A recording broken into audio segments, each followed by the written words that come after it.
Today we're going to talk about listening. So I suggest that you listen. Look, most of us from the time we were children were taught that listening is extremely important, whether it was to your parents or to your teachers or to your commanding officer. Listening is a critical skill.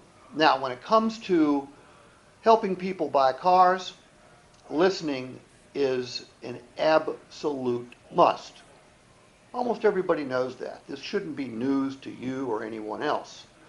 However, if everybody knows it, why in the world do most people, especially salespeople, why are they such poor listeners?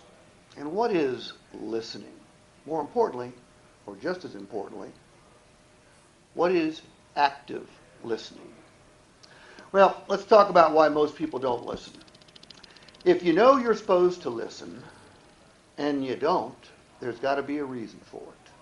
And I suggest to you that the reason is this: lack of preparation. What that means is if you aren't well prepared to handle a customer, you are constantly trying to figure out what to say next. And if you're trying to figure out what to say next, there is more noise in your head, or there is so much noise in your head that you can't possibly listen well, much less listen actively. So, step one in becoming a better listener is to make sure you are prepared. Now, what's that mean? It means that you know what the objections are going to be.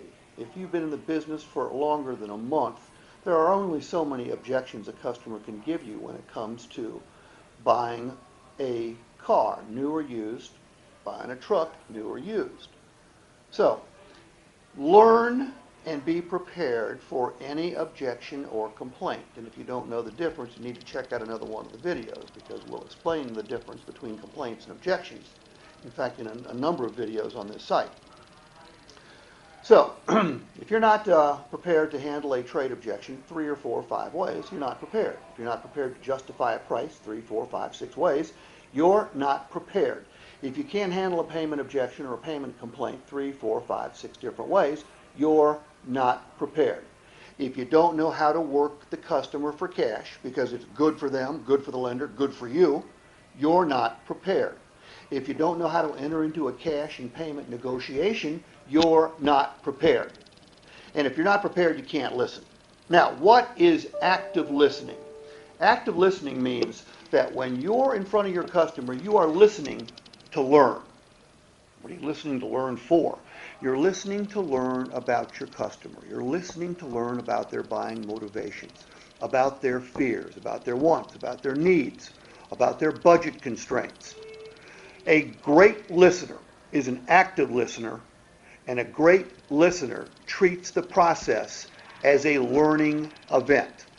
If you don't treat listening as a learning event, you're never going to be a good listener, much less a great listener. So, this is a short video. Listening is important, but it's not easy because there's so much preparation you have to do in order to become a great listener.